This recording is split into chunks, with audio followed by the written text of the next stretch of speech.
हरिओम प्रिय दर्शकों, यदि आपकी कर्क राशि या कर्क लग्न है तो इस वीडियो को पूरे ध्यान से देखिएगा, समझिएगा, क्योंकि इस वीडियो में हम समझने वाले हैं, जैसे कि आपने थंबनेल में पढ़ ही लिया होगा, आपके जीवन में अब कुछ बड़ा होने वाला है। गोल्डन टाइम आपका चालू हो गया है। अब जहां पर आप शनिदेव के प्रभाव से प्रभावित हैं, ढैया से प्रभावित हैं, वहाँ पर ये जो शब्द हैं वो लग रहा होगा कि इनसे तो कुछ होने वाला नहीं है, खाली ये शब्द हैं लिखने के लिए या सुनने के लिए कि गोल्डन टाइम चालू हो गया है या आपके जीवन में कुछ बड़ा होने वाला है। तो इसका जवाब आपको वीडियो में मिल जाएगा। यदि आप वीडियो को पूरा देखते हैं, ध्यान से देखते हैं, तो इसका जवाब आपको मिल जाएगा। आइए जानते हैं कि क्यों मैंने ऐसा लिखा। क्योंकि प्रिय दर्शकों, अब 31 मार्च को शुक्र ग्रह, जो कि जीवन में सुखों को देने वाला, जीवन में आप चाहे दाम्पत्य जीवन की बात करें, चाहे लव लाइफ की बात करें, चाहे हमारे जीवन में ओवरऑल जो भी आप क्षेत्र देख लें, तो शुक्र का बहुत बड़ा प्रभाव है।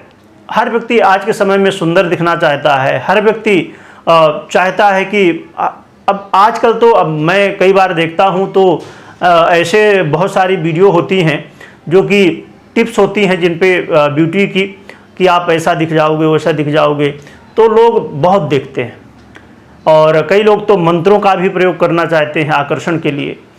तो हर व्यक्ति आज इसी रेस पे आगे बढ़ रहा है कि बस मुझे बेहतर दिखना है, और हर एक लग्जरी चीज़ जो हम कहीं देखते हैं वो सब मुझे चाहिए।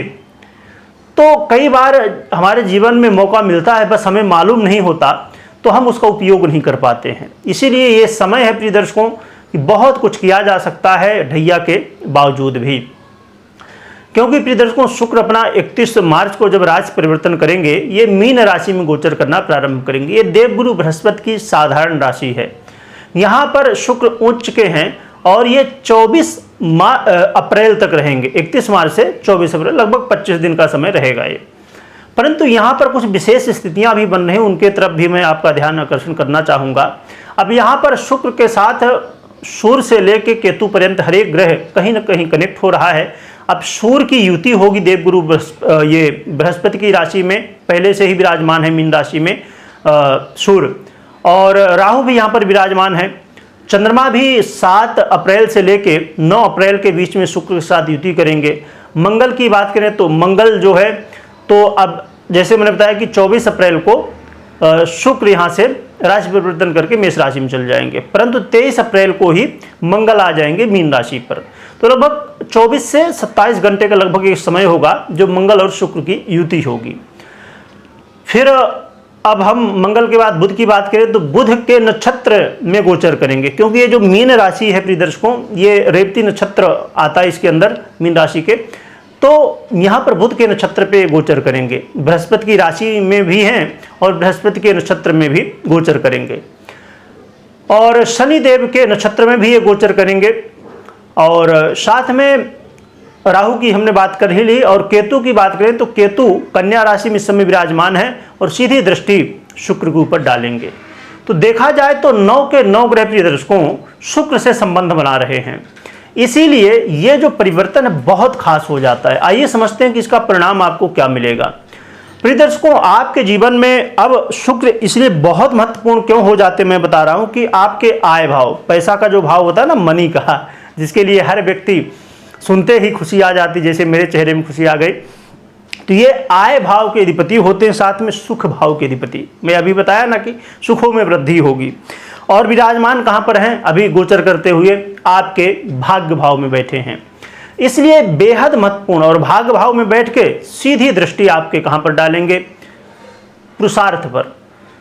तो इसलिए प्रिय दर्शकों, आपके जीवन में यदि आप धन को लेकर परेशान थे कि पैसा नहीं आ रहा है, मैं बहुत कोशिश कर रहा हूं, मैंने जितने भी तिकड़म है सब लगा लिया, पर पैसा नहीं आ रहा है, तो ये समय होगा जिस समय आप मेहनत करिए, प्रयास करिए, तो पैसा भी उसी तरह आएगा। जितना आप प्रयास करेंगे हो सकता है उससे ज़्यादा पैसा आ जाए, ऐसा समय। क्योंकि जब भाग्य साथ देता है प्रिय दर्शकों, तो हम कम मेहनत करते हैं। अर्थात मेहनत कम का मतलब ये है कि भाग्य क्या है, आपने जो पहले कर्म किए हैं, तो जो आपने कर्म किए उनका रिजल्ट नहीं मिल रहा था अभी तक, अब आपको उसका रिजल्ट मिलना चालू हो जाएगा।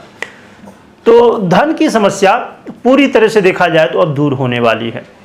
अब इसका मतलब ये मत समझिएगा कि रातों रात आप अरबपति बन जाएंगे, नहीं। जिनकी आप जितनी आपके अंदर क्वालिटी है, जितनी कैपेबिलिटी है, उतना आप धन कमा सकेंगे। अब कोई 10,000 20,000 कमा सकता है तो वो कमा सकेगा, कोई लाखों कमा सकता है तो वो लाखों कमा सकेगा। जितनी आपकी क्षमता है, जितना आप मेहनत कर सकेंगे, उतना कमा सकेंगे। साथ में प्रिय दर्शकों, ये जो एकादश भाव है और तो ये बहुत महत्वपूर्ण है। क्यों? एक तो धन आय भाव हो गया, दूसरा ये है मनोकामना, अर्थात आपके ड्रीम, आपकी इच्छाएं। तो ये आपकी इच्छाएं हैं। अब इच्छाओं के रूप में हो सकता है कि आपकी ऐसी कोई इच्छा हो कि मैं ये काम करना चाहता हूँ, मेरा काम ये अटका हुआ है। जैसे कोई ऐसा व्यक्ति होता है कि वो चाहता है कि मुझे जॉब मिल जाए, कोई ऐसा व्यक्ति होता है कि अपना व्यापार चाहता है कि मेरे व्यापार इस तरह से सेटअप हो जाए। जो भी आपकी इच्छाएं हैं, तो शुक्र वहाँ पर आपकी हेल्प करेंगे और आपकी इच्छाओं की पूर्ति करवाएंगे। साथ में प्रिय दर्शकों, जैसे मैंने बताया सुख भाव, तो इस समय आपके सुखों में वृद्धि होगी। आपके जीवन में जो दुख है, जो समस्याएं हैं, उनमें काफ़ी हद तक राहत मिलेगी। अब कहा जाए कि कौन से सुख बढ़ेंगे, अब सुख में कहा जाए कि आप यदि प्रॉपर्टी लेना चाहते थे, घर लेना चाहते थे, अपना खुद का घर बनाना चाहते थे, गाड़ी लेना चाहते थे, मित्रों के साथ यदि आप चाहते थे घूमना फिरना, मिलना जुलना, उठना बैठना, तो वो हो सकेगा। अब जो लोग प्रिय दर्शकों, अब राजनीति में बहुत सारे लोग होते हैं, तो राजनीति में भी इस समय आपको सफलताएं मिल सकती हैं। अब जो लोग राजनीति में आना चाहते हैं या पहले से हैं, कोई अपना अब जैसे इस समय इलेक्शन का समय होता है आगे, तो बहुत लोगों को टिकट नहीं मिल पाती। तो इस समय यदि ग्रह स्थितियाँ आपकी सपोर्ट कर रही हैं जन्म कुंडली में, तो गोचर में भी सपोर्ट मिल रहा है, तो आपको टिकट भी मिल जाए। या आपने चुनाव लड़ा, उसमें आपको सफलता मिल जाए, क्योंकि अभी 24 अप्रैल तक ये रहेंगे। तो ये देखा जाए तो पब्लिक सेक्टर का जो काम है, उनको भी लोगों को लाभ मिलेगा। साथ में जो अब प्रॉपर्टी से संबंधित काम करते हैं, जैसे अब बिल्डर हो गए या ब्रोकर हो गए, या और भी अब ज़मीन कुछ लोग बेचते हैं, या कोई खुद का ज़मीन या घर बेचना चाहता है या लेना चाहता है, तो ऐसे सभी लोगों को लाभ मिलने वाला है। साथ में प्रिय दर्शकों, एक और भी महत्वपूर्ण बात है, जैसे मैंने बताया कि आपका जो है तो कार्य क्षेत्र, यहाँ पर आपके अंदर साहस में वृद्धि होगी, आपके जोश में वृद्धि होगी, जिससे आप अपने काम को बहुत अच्छे से ढंग से कर पाएंगे। क्योंकि जब हमें आलस्य होता है तो फिर हम कुछ कर नहीं पाते। तो इसलिए जो है तो आपको इस समय देखने को मिलेगा कि हाँ, पहले से बेहतर आप मेहनत कर रहे हैं, काम कर रहे हैं। और यदि आप कहीं परीक्षा प्रतियोगिता में हैं, कहीं इंटरव्यू देने जा रहे हैं, कहीं ऐसा कंपटीशन है, वहाँ पर भी आपको सफलता मिलेगी। जो सोशल मीडिया में वर्क करते हैं उनको भी लाभ मिलने वाला है। और देखा जाए तो ससुराल पक्ष से भी यदि कोई समस्याएं थी, उनमें भी राहत देखने को मिलेगी। तो ये बहुत सारे लाभ आपको शुक्र देंगे। और जैसे मैंने बताया कि अब ये वैभव योग का भी निर्माण होने जा रहा है प्रिय दर्शकों, क्योंकि सूर्य के साथ युति करेंगे। परंतु साथ में अब सावधानियां भी समझते हैं, क्योंकि जब सूर्य के साथ युति करेंगे तो वहीं पर राहु भी हैं, तो उनके साथ भी युति होगी, तो लंपट योग का निर्माण हो जाएगा। और लंपट योग के निर्माण की वजह से कुछ समस्याएं भी हो सकती हैं। तो आपको इस बात का ध्यान रखना है कि मेहनत करने से पीछे नहीं हटना है, आपको अपना कर्म करना है। अब जैसे मैंने बता दिया कि भाग्य का साथ मिलेगा, तो आप बस रजाई ओढ़ के घर में बैठ जाएं तो इससे कुछ होने वाला नहीं है। कर्म प्रधान विश्व करी लाका, कर्म करिए, कर्म ही सब कुछ है, ऐसा समझ के आपको कर्म करना है, तब भाग्य भी साथ दे पाएगा। जब कर्म ही नहीं करेंगे तो भाग्य किधर साथ देगा? आप बैठे रहेंगे घर पे तो भाग्य थोड़ी साथ देगा, जब बाहर निकलेंगे तब तो भाग्य आपको कुछ देगा।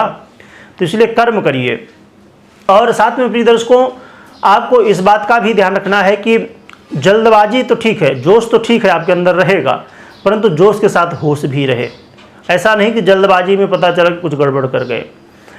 तो वैसे देखा जाए तो ये काफ़ी बेहतर आपके लिए है, परंतु फिर भी काफ़ी ज़्यादा आपको सावधानी के साथ कोई भी काम अपना करना चाहिए। तो इन बातों का ध्यान रखें। अब प्रिय दर्शकों, हम आराधना की बात करें तो आप हनुमान जी की आराधना कर ही रहे होंगे, बस उस आराधना को और भी बढ़ा दीजिए। और यदि आप और भी कर सकते हैं तो श्री सूक्तम का पाठ कर सकते हैं, जिससे और भी ज़्यादा आपके लिए हेल्पफुल रहेगा। तो ये उपाय करें और इन सावधानियों को ध्यान में रखें।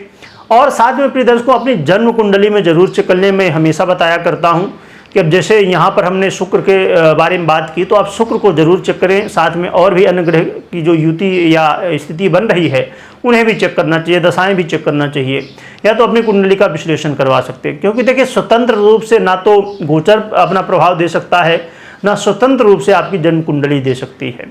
जब दोनों में स्थितियां बेहतर होती हैं तभी, चाहे गोचर हो चाहे कुंडली हो।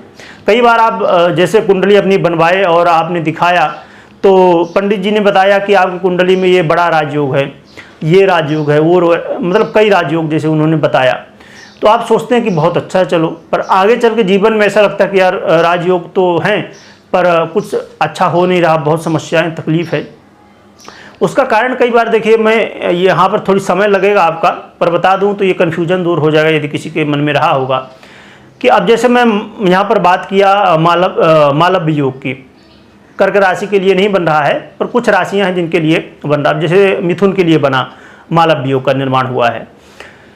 तो अब समझिए कि मालव्य योग आपकी जन्म कुंडली में है, परंतु शुक्र की महादशा ही नहीं आई तो उसका पूरा फल नहीं मिलेगा। हाँ, अंतर्दशा प्रत्यंतर दशा में जब भी शुक्र आएंगे तो अपना प्रभाव देंगे, परंतु पूरी तरह से ग्रह तभी प्रभाव दे पाता है जब महादशा में होता है, और फिर जो अंतर या प्रत्यंतर या सूक्ष्म दशा या प्राण दशा वो अनुकूल हों, तो वो सब चीज़ें भी देखना जरूरी होता है। अब कई बार क्या होता है, अब जैसे मालव्य योग बन गया परंतु शुक्र के पास अंश बल ही नहीं है या शनि और राहु जैसे विच्छेदात्मक ग्रह की दृष्टि पड़ गई है, ये जो राजयोग था वो भंग हो गया।